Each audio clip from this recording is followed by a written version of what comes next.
Hello, I'm Paul. And I'm Scott. And welcome to DC I'm Proud.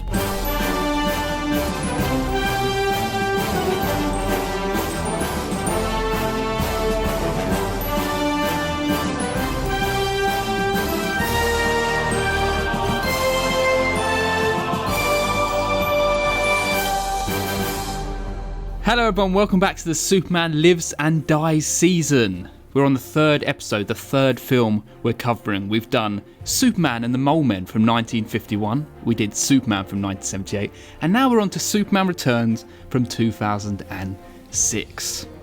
So, the plot description of this film is Superman returns to Earth after spending 5 years in space, examining his home world Krypton, but he finds things have changed while he was gone, and he must once again prove himself important to the world.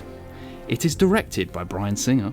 It stars Brandon Routh as Clark Kent / Superman, Kevin Spacey as Lex Luthor, Kate Bosworth as Lois Lane, James Marsden as Richard White. Just Richard.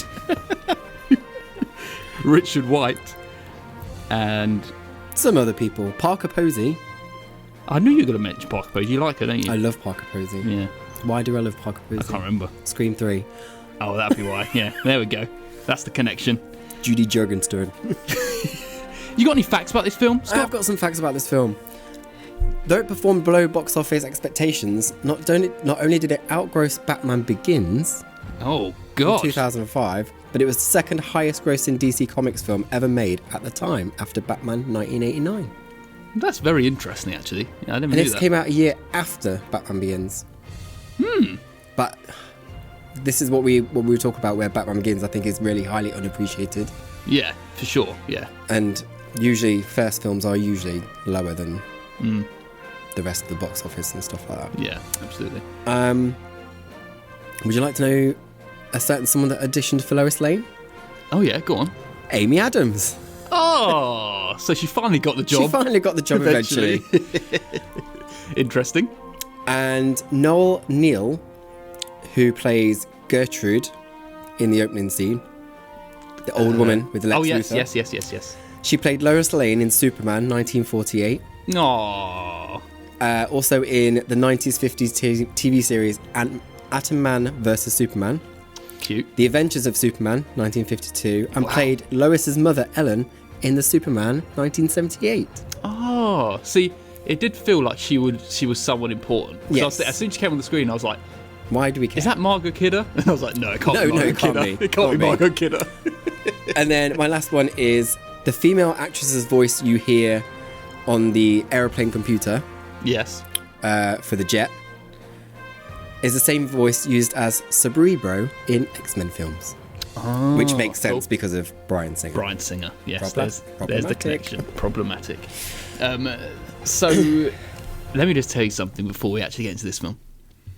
Why are you smiling? Because this isn't actually about the film. Right, okay. So, when was this now? Saturday. Right. My sister gave birth to my new niece. What? Right? Wait, you're just telling me right I now. know. So this is her third girl. Right. So it's all the nieces. I have the two Surrounded by boys. women. Yeah, and I've got all the nieces, no nephews. So but she was born back to back, right? So Amy was pushing the baby out back to back. So the wrong way round. Right, yeah. And then also the baby had its hand in front of its face, right? As she was being pushed out. So it was hard to get out because it was like the hand was over the face, right? Yeah. And then my mum was talking to a midwife she knows, and she was like, oh, okay. Well, those things like the back-to-back, that's normally called stargazing, right? And then the hand over the face is called Superman. That's what it's called, right? And I thought there was a connection. and There had to be a connection somewhere. the greater connection is that they'd already named the child, Oh, God, what? and the child's called Lois. Lois. Before they even knew that. That is and brilliant. I was like, brilliant. It's Brilliant. absolutely perfect. That's... What a perfect podcast to say that on as I well. know. That is brilliant. I thought I'd just let that out. Thought it'd be a good little story. Congratulations to your sister. Thank you. I'll let her know. I've been sitting opposite you all day. Yeah, I know. I was waiting for the podcast to tell you. Fantastic. But come on, let's talk about Superman Returns. Okay. You've got a history of this film, so I want to know about it. So this is actually the first Superman film I ever saw in the cinema. Okay. I think that's why I have a little bit of a stronger connection to it than anything that I may have watched before. Yeah. Because also I was a massive fan of Bryan Singer's X-Men 1 and 2. Mm-hmm. Because obviously the quality for 3 really dipped and you noticed it's missing. Yeah. So I'm just excited because I know you've watched it today. So I'm just really excited to dive in and see what you thought about it. So what is your history? I might have seen. I don't know if I watched the whole thing. Okay. I've definitely seen bits of it because I remember like the bullet in the eye. But that's also been a thing that's always playing on TV. The bullet going in the eye. And I think that's like you see that everywhere and like on GIFs and stuff like that. It's just yeah. So I don't necessarily think I've watched all of it. So this is my real first proper time watching it. Okay. And that is my history. Okay, fine. Well, that's fine. History. Yeah. We can break this down. It's fine. Yeah. So how do you want to break it down? Let's just start with the intro because you spoke about this last time about it kicking off exactly like Superman does, where you're flying through space and everything, and you kicks in with the score, the wonderful score, but as well with the Marlon Brando voiceover. Yes. Right. And the actual one that he recorded for the first Superman film, but wasn't used. Yes.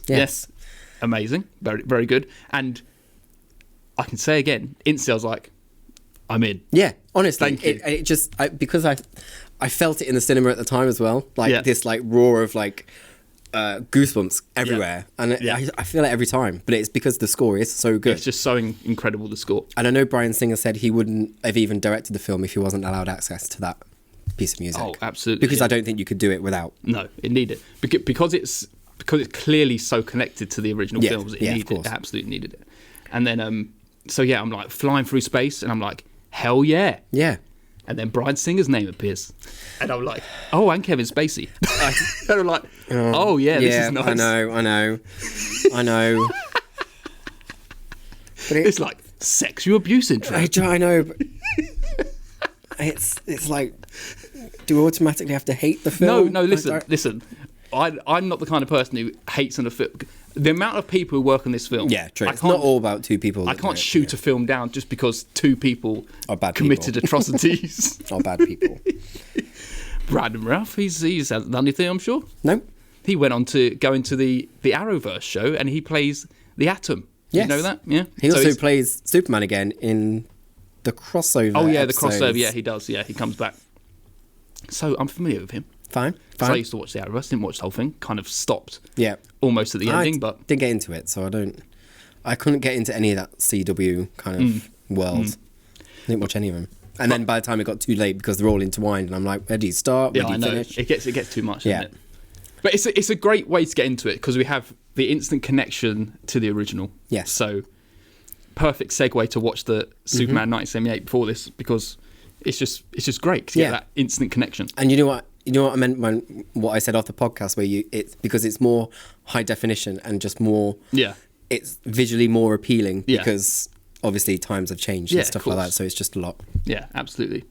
So yeah, great, into it already. And one thing I was kind of wondering as well is, so where does this film place in kind of the timeline of films? So there's been 4 Superman films, right? Yep. I've watched them all now. I said I was going to watch them all. And I watched them all before, the Christopher Reeve ones. And from my understanding and my working out, I believe that it places either after number 1 or after number 2 if Superman kissed Lex Luthor and made him forget. I mean, because in Superman number 2, I think Kevin Spacey would have been up for that. He would have been up for it, right? In Superman number 2, Superman kisses Lois Lane to make her forget everything, right? Because she knows who Superman is at the end of that film. But also, Lex Luthor goes to the Fortress of Solitude. Yes, he does. So he'd know about the Fortress of Solitude, and he's left there at the end of the film. So he must have been kissed as well. Interesting. Interesting. So who knows? Who knows? I don't know which one it is, but it's somewhere in that. It's somewhere in that little timeline. So the first person we see really is Lex Luthor, right? Mm-hmm. That's the intro, and he's wearing the wigs. He's the same kind of cheesy, cocky. Yeah, but do you not Gene feel Hackman like this kind of feel? But don't you find even when he looks at camera or he's got a presence about him that is quite like a villain? Yeah. There's no. I get the comedic stuff because I think that comes in with Parker Posey. Yeah. There is a definite sinister feel. There is definitely, especially towards the end when he's like shouting, I'm just going and yelling, kill people. Yeah, basically. He doesn't care. I'm going to, especially stabbing Superman in the side. It's I need to talk about that later. Jeez, it's like that's pretty dark. But he's also like, you can have the wig. I'll take everything else. I'll take everything. There's still them kind of wig, like everything else is mine. Comedic lines, which we're done. He's getting in the same kind of groove as Gene Hackman, but he's making it his own kind of thing. Because he has a dark inner self, this Kevin Spacey. He does, yes. That he's letting I think we know that already. But it's good. Do you want to just tackle the whole of Lex Luthor now? Okay. And then go on to the next character. Seeing as Lex Luthor's the first person who crops up. Yep, sure. Okay. I do find him quite sinister to watch in the terms of like he just has a presence about him as an actor anyway. And I think he just made him more scarier. Yeah. Apart from the brushing his teeth going, Lois Lane. Oh, yeah. It does suit the film a little bit more, though, doesn't it? Because if you had that real campy kind of Gene Hackman... It just wouldn't work. It wouldn't work this film because... I think you make it cheaper. Yeah. It is not as comedic as... I mean, I don't think 78 was that comedic, but there was a little like kind of tongue-in-cheek moments. Whereas this, I don't think there's as much of that. So... This definitely works more. I liked him going to the Fortress of Solitude, and you actually see Marlon Brando. That's a nice moment. That was when I was questioning, where is this sitting? Because you're saying you've never been here before. So I was like, but I like the idea that he clearly is kind of an incredibly smart man because of the fact that he's learned everything about the universe from all these crystals as well. Crystals. So he's a good psychological and mental match for Superman, which is good. Definitely. And I just find him like I think this is what Gene Hackman kind of, they have the similarities between this and 78 because it's all about land mass and stuff. But I think this executed better in this because you get more time. Yeah. And you get to and like you see Lex unwind and unravel. Yeah. And it is like quite terrifying. I mean, when he started saying about he started talking about property again and land mass. Yeah. I was like, you're on this again? It's like you're obsessed with getting land. But when it comes to the actual fact that when Superman's like landing on this landmass, and then it's like, oh, your plan now is like he is on a level playing field now, and he's not stronger than you. No, it's like that's a pretty cool idea. Definitely, it's quite clever. Yeah, it's quite a clever idea. Although I've got to say, who's buying property on that rocky planet? I mean, I noticed a lot of dead fish. Yes, I mean, you're gonna have to get some cleaners over there. You're gonna have to like. You want a beachfront property? I was talking about. It's like on this rock. On this rock. That's where's the beach? There's no beach. It's rocky as fuck out there. Like the sea is choppy. Like, yeah, not happening. No one's buying that. It's going to take a while for that to even go anywhere. He's going to have to get some cranes, some JCBs on there. But again, all these superhero films find their henchmen. So they find ones that can drive boats, helicopters, everything. I'm like, all these people that break out of prison are so clever. I'm sure they learn it all while they're in there, but still. Must have done. Do you know his outburst when he asks Lois to say that one line? And he screams in her face. What does he say? He asks, go on, I know you want to tell me. Go on, tell me that one little bit. Superman, wrong! Oh, yes. That was good. That was really good. I really like that, yeah. I was like... I felt like I'd seen it somewhere before. Maybe I've just seen that clip before. Probably. But, yeah, it did seem familiar when he did it. But yeah, that was a good moment to show like his unhinged nature going towards, I'm going to murder all these people. Yeah, without any remorse or any sense of... Exactly. He's not very good at picking his sidekicks. They always like flake out at the end and be like, I'm just going to help Superman. And also, props to Parker Posey, because I love that woman so much. She just does comedic so well. Yeah, she does well in this. She probably could have had more time. I don't think she has much to do. No, I think from drive a car erratically and be like, "You weren't supposed to actually cut the brakes." I was going to pretend. It was confusing when that was happening. I was like, "What is going on? What is she doing? Does she know this is happening? Is she acting?" No, he's trying to kill her. Yes, actually trying to kill her. I think that's when she's deciding maybe he doesn't actually like me. That, and also, I didn't realise you were going to kill billions of people, millions of people. Shit. Seeing as we're tackling the whole bit on the massive Krypton Rocky face, I did really like that moment where Superman is literally reduced to being a normal man. Yeah, and it is proper It's brutal. heartbreaking. And he's being like beaten up and he's like crawling on the floor. Yeah, and then stabbed as well. It's like pretty brutal. It's a pretty brutal. It is very brutal. It's a kind of cool way. Yeah, you don't see many superheroes go through that kind of brutality, really, as in losing. Yeah, it's good to show that the weakness. This is his actual weak. Superman. He's so powerful that you need to show these very like vulnerable moments. Yeah, which is very good. And but it's like him screaming while he's dragging his face like around along the water and stuff, and then just throw himself into it's good. The depths below. And for a second, I thought, hey, this season is more apt than ever because I thought Superman was dead. Dead. No, Lois saves him. The headline was there. The headline was there, ready. Superman's dead. Superman's dead. Didn't happen. Superman lives. But it was close. But it was good. Did you like when they were ripping his suit off? I thought, bet Scott likes his bit. Listen, right? I mean, yes, but still, that's not the point. And that doctor, man, he was strong. That is probably a strong suit. Yeah. And he ripped it off in one go, like paper. I think he just pulled it down. But either way, I didn't see enough. But okay, so this Superman may have been like a little bit of attraction when Is there attraction there? Oh, definitely. Is that part of it? Yeah, definitely. Right. That's not the be all and end all. It's just a very attractive man. Well, let's talk about Superman. Okay. He his initial. I like the fact that we see in Martha. This is another reason why it's got to place somewhere in the middle, because Martha, even though you don't see it, Martha, there's a comment saying, "Oh, Martha's dead," in one of the films, but she never even actually shows she's dead. Okay. So she clearly doesn't place further down the line in the Christopher Reeve ones. Well, this is the thing, because we've had I spent the night with Superman. We know that. Yeah. I think it's after one or two. It must be after. They've had all this history, and then obviously he's been gone for 5 years, and I probably could have looked this up beforehand, seeing exactly where it placed, but I couldn't be bothered. It's fine, don't worry. I mean, you've only just finished the film. Exactly, so. I've literally only just finished it. So I like that whole moment, him coming crashing back down again, and he's wearing this like grey suit. Yeah.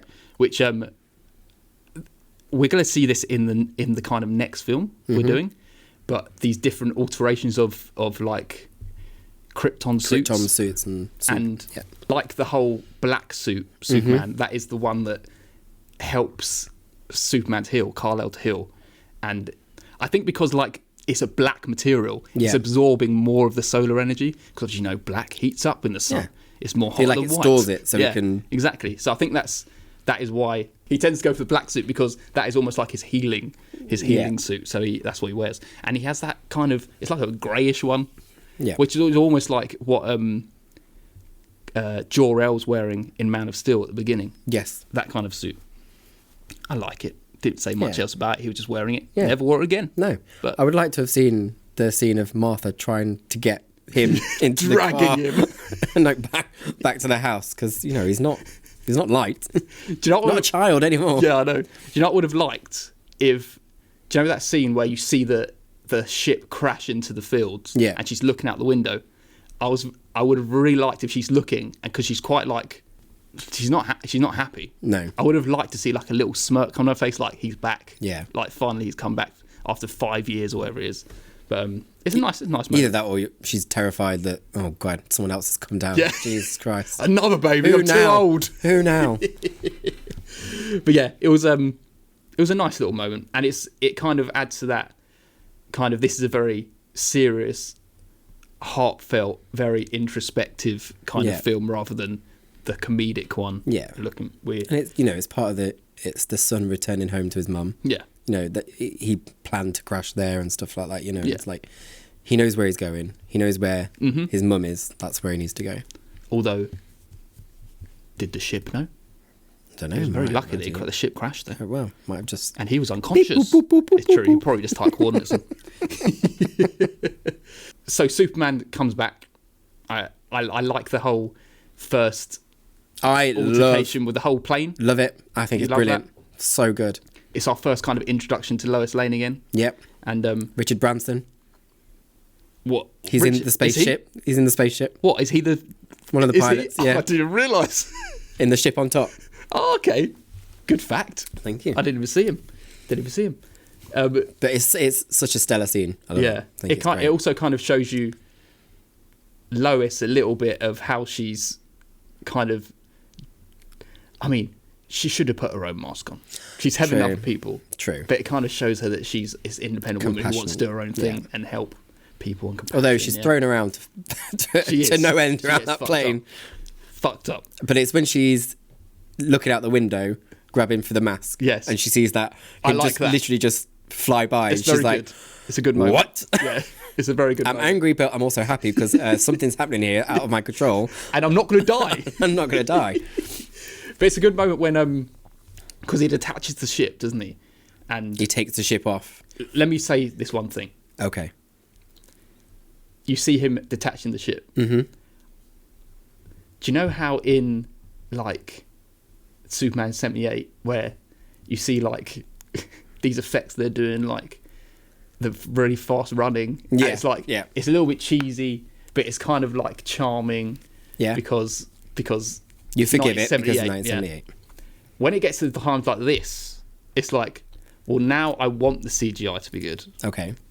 And I don't think it's all the way there. There's moments when I'm like, oh, it looks too rubbery and not Brandon Routh. And that first moment, lifting the ship. And goes off with it. Yeah, I'm like, fair enough. Just looks like a computer game. But then you snap back out of it because then you literally go straight to the other plane that's literally falling from the sky. Yeah. It's so, and I like so that well moment done. in the ship because, like, the gravity is all gone. Yeah. That's a very good moment. That looks real. Yeah. It could be real. And it's done very well. And do you know what else I like is the fact that they play with physics in a way with this Superman. Yeah. When he's that shot where the baseball field and the ball's hit and it gets that shot panning up and you see the ship coming down. Plane coming, it's a great shot. But you see Superman grabbing it from underneath and the ripple up the plane. And that's a very good thing to add. The plane crumbles into itself. Yeah, that's a good little addition to add. Yeah, I agree. It shows the weight that's on this man, which is pretty cool. When he's trying to slow it down on the wing, the wing snaps. Yeah. And then it plummets even faster because obviously that's keeping it up. Exactly. Whereas in like the Christopher Reeve days, it'd be like, just carrying this plane. Yeah, just carrying this plane. Just carrying this plane. But it's a different time. But it's I can forgive it back then. It's such a good opener to introduce Superman back into not even like just for audiences, but for Metropolis. Yeah. And everyone's like, he's back. Yeah. It's like everyone's cheering. And I love that it's in front of a whole like crowd of like baseball field. Yeah. And it's like everyone's seeing this happen and it's on the news and in the it's just when he stands in the door when everyone's cheering and I'm like, I literally get giddy. I'm like, and then Lois Lane just faints. And of course. Wouldn't you? She does. Wouldn't you? I thought Clark Kent's the one who's fainting. Well, not in this one. Not Lois Lane. Not in this one. But it's nice to see him. It's I like that. Talk about the bullet in the eye. Yeah. It's one of my favourite moments, and it's where he's shot him and the bullet drops, and then the camera goes back up and it's super, and he just gives this little smirk just out the corner of his mouth. It sends me wild. Didn't see you go that direction, but okay. In the best way possible. It makes me wild. Wild. It makes me pop hard. Fair enough. I think all this. I don't think there's any bad scenes with him as Superman. For me, I don't think there's bad scenes of Superman. No. I love the scenes with the boat Gertrude, where it splits in two. Because actually, he was like, you're thinking Titanic the whole time. Yeah, pretty much. And we know I love Titanic, so that's even more. But you've got James Marsden with a passed out Lois and a kid. And you could see it on his face. That is a cool scene. Yeah, you feel the stakes there, like this, and this man is like, I'm trying to save these kids, but I'm just sinking in the ocean. Yeah. What can I possibly do?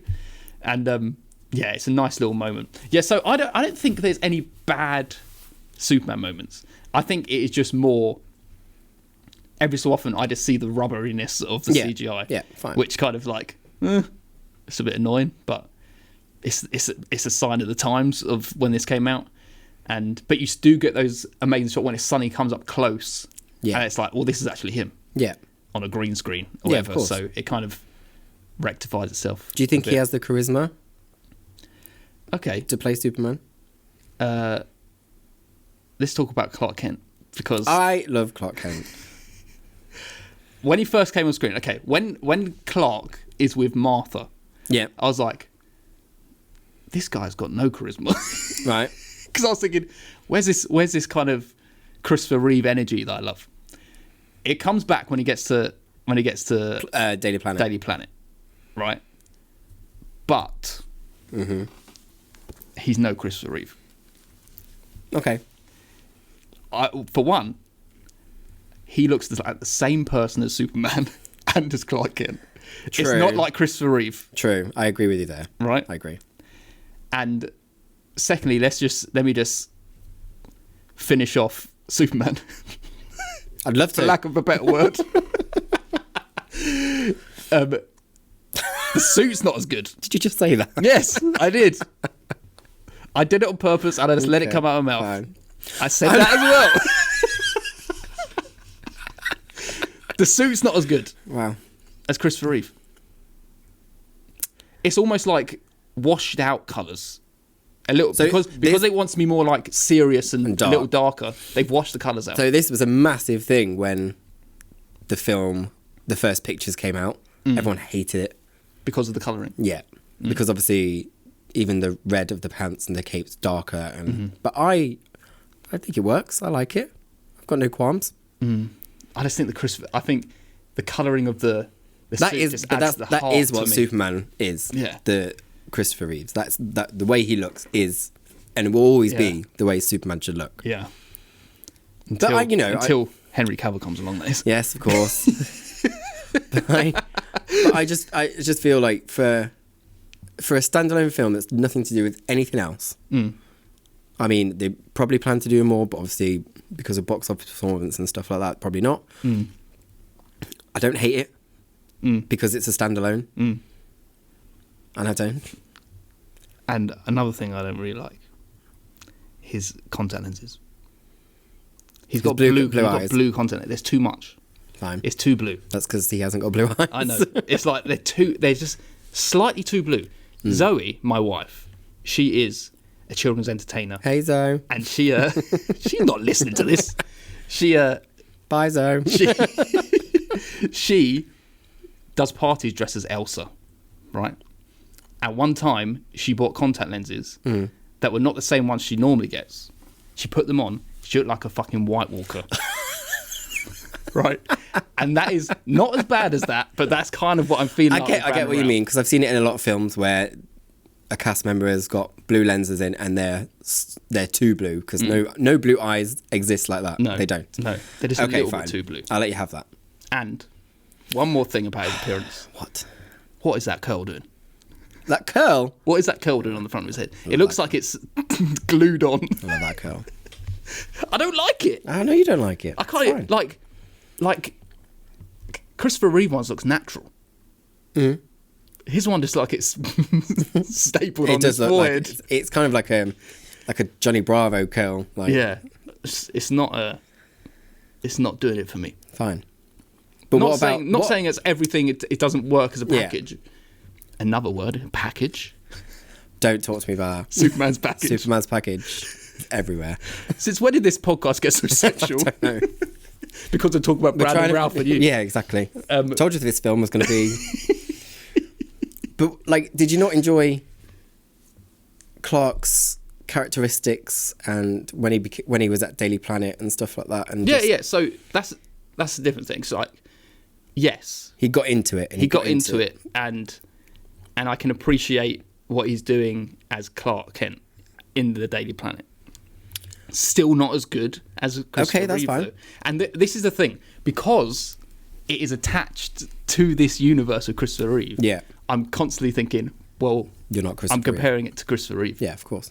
Because you're referencing everything that Christopher Reeve's done. Yeah. So you've got to be Christopher Reeve in my eyes. Well, true. Because they wanted Christopher Reeve to have a cameo, but he passed away just before, which is really sad. What he would have done. His dad? Yeah, probably would have done that. Because they look alike. Yeah, true. What, you reckon he would have been Jor-El? Could have been. That would have been cool. But like, just like aspects of his character in, like when he's in the lift in the Daily Planet. Yeah. And he just like, he like waves like that, and Lois is like, there's eye roll. There's that cheesiness and that like kind of geekiness that he. I always love in these movies though, everyone that works at the Daily Planet reads the Daily Planet. Yeah.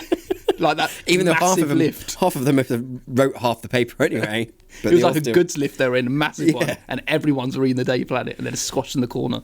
I did want to mention something about Superman that we talked about in 1978. Oh yeah, go on. So I noticed in the flying scene, you know how we both had issues with how Lois is held up? Yeah.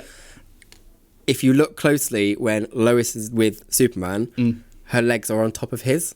Yeah, so it makes sense. Yeah. Yeah, it does make sense. Small things like that made me very happy. Yeah, I did think that as well. And she's standing on his feet like a little girl. Yep. Little child. Also, she can't fly. So true. that makes more sense. Like, I know he's like super strong. I know, but it makes sense. She has to hold... Gravity works for her just the same way it does for everyone else. Yeah, yeah. They thought about that, which was nice. Yeah. I'm so irate. I don't know what's wrong with me. I appreciate that too. Appreciate it. Yeah, it was nice, a nice touch. And how did you think about Kate Bosworth, who you don't really hear of anymore? I don't even remember the last thing she's in. I don't know what else she's in. I know her name. Yeah, but I don't know what else she's in. I can't think off the top of my head actually. Should we have a look quickly? Go for it. Oh shit! What? Really? Let me just check this quick. Okay, I don't know. She was in Barbarian. As who? Someone called Melissa. Oh, so I think that's who she has the interview with in the city. Is she just on the phone then? No, she goes to the block, doesn't she, to have an interview? Okay, right. And she's like, "Where are you staying?" "Oh, I'm staying at this." She's like, "Oh, that's a dodgy place." Oh, okay, interesting. I'll have to check that out because I don't remember. It must have been a fleeting. Yeah, surprisingly, she hasn't been in that much. No, I think Alice, 21. 21 is really good. Before I Wake. Nothing major. This is probably the big. Blue Crush. She was in Straw Dogs with James Marsden, the remake. There's a connection there. Yeah, but I actually enjoyed her Lois. I didn't enjoy it as much as Margot Kidder. Yeah, I agree. But I didn't see any harm done. I don't think she feels as strong and independent. Do you think that's because they gave her a child? I think it's because they gave her a child. Not just any child. No. I didn't see it coming. I didn't see that really? coming. Yeah. Interesting. Because they gave him an inhaler, that was almost like a red herring to be like, I was just thinking, oh, he's going to lose his inhaler at some point in this film. Yeah. I thought it was going to be a moment to save him. But you didn't notice in the Daily Planet when he was walking around with a lead bin on his head and he walked straight into the wall because he can't see through lead. Oh, why? It's not a lead bin. It's not. No bin's made out of lead. It Do you know can how be. heavy lead is? It can be. Do you know what heavy lead is? He's a strong child. He could push a piano across the room. That is a bad fact. That was not a lead bin. That's probably a fact that people have spoken about in like message boards and stuff. But that is not true. Message boards? No bins are made out of lead. I'm going to find one now. Do you know how like bendy lead is? It's like it'd just be a bent up bin. I'm going to find a lead bin. Anyone know anyone? Let me know. But yeah, there was something about it. Margot Kidder is just, she brings her whole energy. Yeah, just herself. She's just this really like strong woman who can't spell. She doesn't even have to do much. Kate Bosworth can't spell in this either. True. She can't spell catastrophic. Catastrophic, yeah. I wrote it down because you mentioned it. I wrote it down to make sure. I think it's just this aura around Margot Kidder that just I agree. Makes it feel like that. I think Kate Bosworth has the acting chops for it. I just don't think she understood enough about the character to be to go that little bit further. She didn't try to be Margot Kidder. No, she kind of did her own thing. Yeah, but we need to talk. Well, we could talk about Amy Adams in the next one anyway. So yeah. Fine. She's engaged to Cyclops. She is, which is why he's not in X-Men 3 that much, because he jumped ship with Bryan Singer. That's why he dies in like the first 20 minutes of... Yeah. He wanted to film a scene quick and then leave. Interesting. Because he wasn't happy that... I bet he's really backing Bryan Singer now. Yes. In his Sonic franchise. Yeah. Hey, no wrong with those films, thank you very much. I watched the second one the other day. It is better than the first. I told you. Yeah. There you go. Sorry, guys. I want to talk about a scene where she gets fucked up. What? I think I saw a different version. One guy with the clown face on the back of his head. Yes. Just beats her the hell up. Yeah. Right? And then in the same kind of 10 minutes or so, I feel they get to the island and then she's got a massive door smashed on her face. Yeah, that's her true. Out. Yeah, knocks her out. She's not having a good time. She's not having a good time. But then again, the other Lois was buried alive, so... But you know what? This one's going to drown. She probably deserves it. Wow. Because she's cuckolding her husband so bad with Superman. So gross. Right. Do you know that ending, right, where they're waiting outside? Oh, yeah. The hospital where Superman is.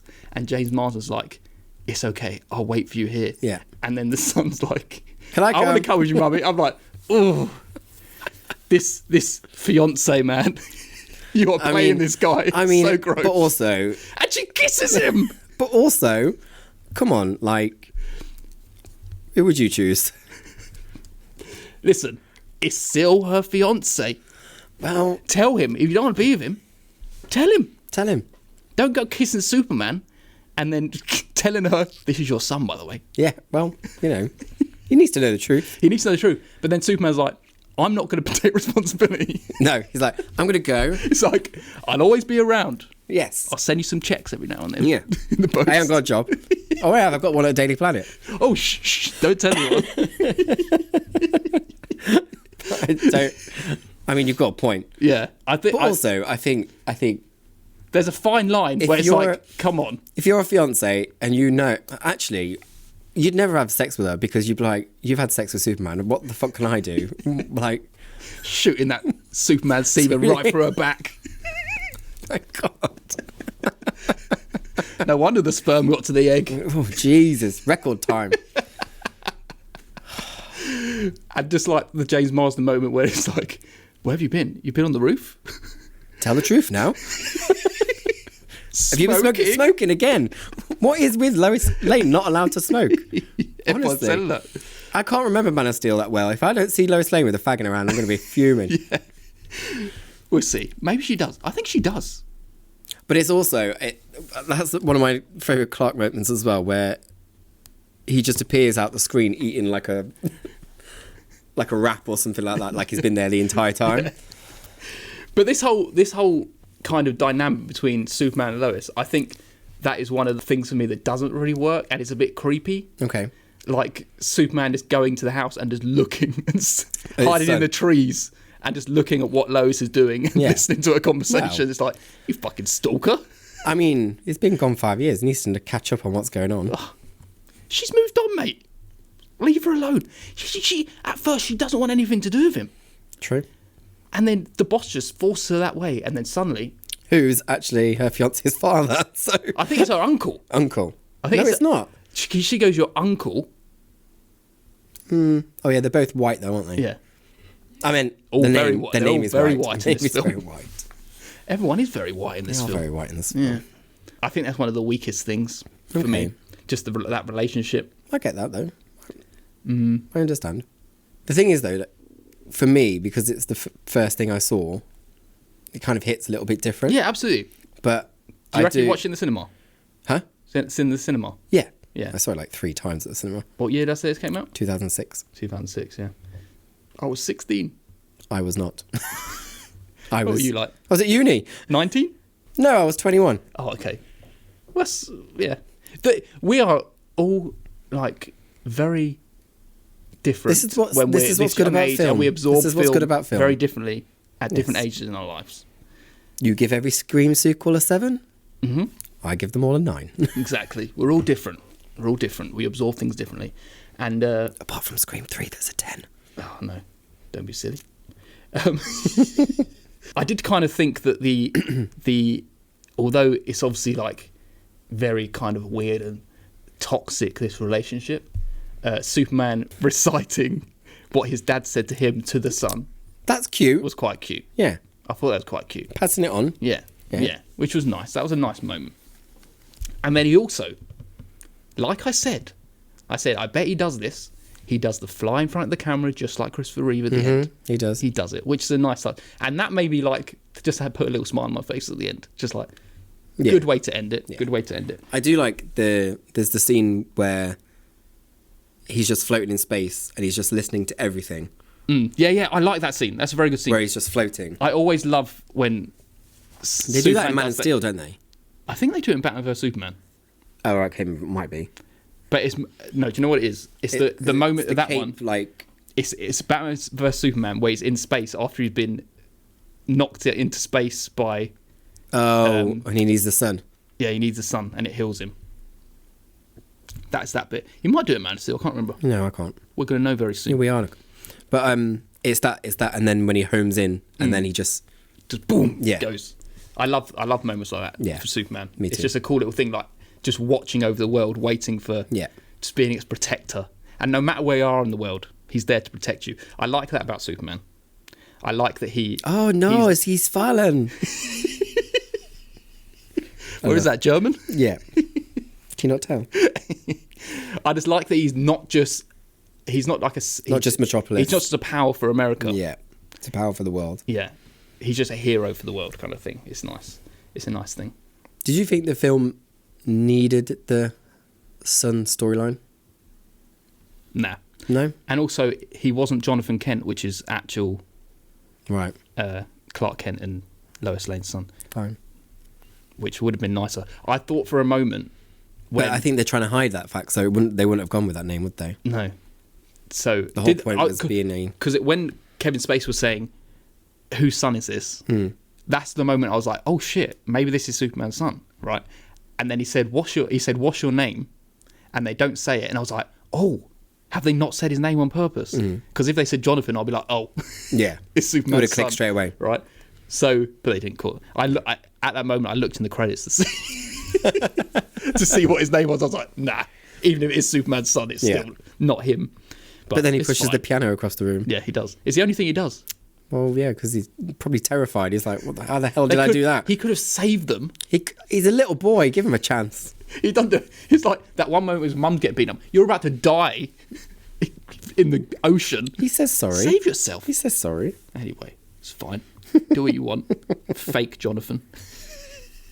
But I've got to admit, when it got to like the last half an hour, or it got to a moment when it's 45 minutes to the end, and I was like, there's 45 minutes left? Right. And it was dragging for me. Because I had to pause it a couple of times, and I was like, there's 30 minutes left? It's only been 15 minutes? And that's all the hospital stuff and him trying to be found and... Yeah. Okay, fair so enough. It did drag a bit for me at the end. That's fair enough. So... Didn't for me. I know you're a big fan of this film. Not a big fan. Anything else you want to say about this film? No, I just think it is for what it is itself, and the first Superman film I saw at the cinema. I probably saw one or two of the Christopher Reeve one like on video at some point or something like that. But I don't think my mum ever took me out of her way to go and see any of these films at the cinema, which they wouldn't have done because I wasn't alive. But you know what I mean? Like they never crossed my mind to go and see it at the cinema. Yeah. So this was the first that I did, and I just have this connection to it. And Christopher Reeve is still the Superman, and like that won't change. But I do like this version. Yeah. And I enjoy it. I think it's a fun little film. And I think it's because it is just this, nothing else. There's no deeper storyline in 2 films down. Or I wonder if they were going to do that, though. I don't know. But you said it was high, it was big box office. Yeah, but still not enough for them to get anything else, I don't think. Oh, okay. Right. I think they were disappointed with the box office. Oh, okay, right. But that's what money-hungry executives are like, aren't they? So, yeah. But I think it just... I just think it's a good time. And I really, really do enjoy it. And nostalgia adds loads. It does. It does. And, you know, there's some lines that are hashed from 1978 as well. Yeah.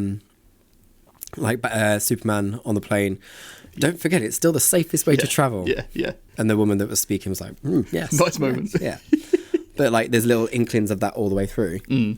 And I thought set pieces were great. Yeah, so I thoroughly enjoyed. Go on, just give us your score.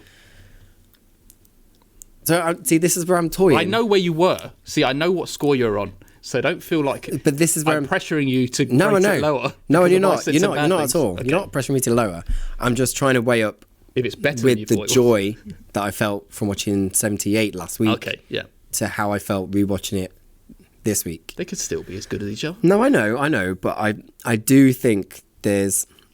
Now I've watched it again recently, there's some elements that I do miss that were in the Christopher Reeve. So for me, it's an 8. Okay. Which was a 9. It was a 9, yeah. It was a 9 for a while for you. I'll go with an 8 because you don't see Brandon naked. So there you go. Wait a minute. What do you mean? What, you saw Christopher Reeve naked? No, but it would have been a 10. Oh, okay, right. It would jump 2 stars. It would jump 2 stars. Okay, cool. So, yeah, this first time watching it, I thought it was a cool watch. Had a cool idea. What Lex Luthor's plan was pretty cool. There's obviously clearly problems I have with the relationship between Lois and Clark, and also the CGI is a bit shoddy in places, and I notice it. Not all the way through, though. Yeah, not all the way through, but I notice it when it is bad. But it's still a good film, and it's getting a 7. I knew it. It's getting a 7. I knew it. But let me put it in context. It is better than Superman 3 and 4. I should hope it is. But it's not as good as Superman 1 and 2. Both versions of number 2. Fine. I'm all right with that. Yeah. So that's where we're going. That's where we're going. Do you want an average? Go for it. Do you know what bit I did love? I completely forgot. You know, where they test the crystal. Oh, yeah. In that massive train set thing. Oh, yeah. And when it all crashes, you can hear, it's like everyone's screaming and like... Yeah. Do you know what I was going to say about that, actually? It reminded me of Superman 1978 with the model. Yeah, with the model, yeah. The model, all the water coming down and flooding. It's like all the trains coming off tracks and stuff, and like this could be in an older film. Yeah, it could have been. It could have been, definitely. Just add some sound effects, and it would have felt like real life. Real life. Yeah. So the average, it's a 7.5. Okay. And there is another film with a 7.5. What is that? Batman 1966. Oh, this is higher than that for me. Batman 1966 is better. Why do you get the choice? I know, so that means we have to go to Letterboxd to decide. Letterboxd will decide. The whole world will decide our fate. Okay, fine. Superman Returns is on a 2.6. 2.6? What is wrong with you people? Have some joy, come on. And Batman 1966 is on a 3.3. Fuck's sake, people. The audience has spoken. Batman 66 is the better film. So, this goes in at the new number 6. Okay. 6th place. So out of what? Just to give everyone context, we've got 9 films we've done so far. Okay. Starting from 9, counting down, we got Superman and the Mole Men, Batman Year One, Batman Mask of the Phantasm, this film, Superman Returns, Batman the Movie, Batman from 1989, Superman from 1978, The Batman, and then Batman Begins is still our number 1. Good. I'm all right with that. Yeah. I don't think that's too bad. Yeah, good placement. Good placement. Superman's not doing very well, though. No. Superman's losing. He's 3rd place. He's 3rd place. He's got a 3rd place film. This Man of Steel. I knew what you were going to say. Who knows? You've got that look in your eye. Who knows what's going to happen? Who knows what's going to happen? I have not seen that film for a while. Yeah. However, that's not next, is it? No. So next, we're going to our first animated film in the Superman Lives and Dies season, and it's Superman Doomsday from 2007. Interesting. Year after this. Yeah, it is. I told you I like this film. Yeah, you know. So yeah, this is gonna be interesting. You haven't seen it. I've seen it. I haven't seen it, no. And best not to know anything about it, and you can just go straight into it. That's fine by me. I'm intrigued about the voice cast actually for 2007. No, don't tell me. Don't tell me. Oh, there's someone very interesting in this film that you're gonna love. Is it Elijah Dushku? I'm not gonna say anything. So, yes, Superman Doomsday. That's what we're doing next. And that's it. That is the end of this episode. That's Superman Returns. It was a nice little episode, that. Yeah, it was. A lot of sexual talk. I can't help myself. It's Brandon Ralph. Ralph. In a tight suit. Thanks for listening, everyone. Bye. See you next time.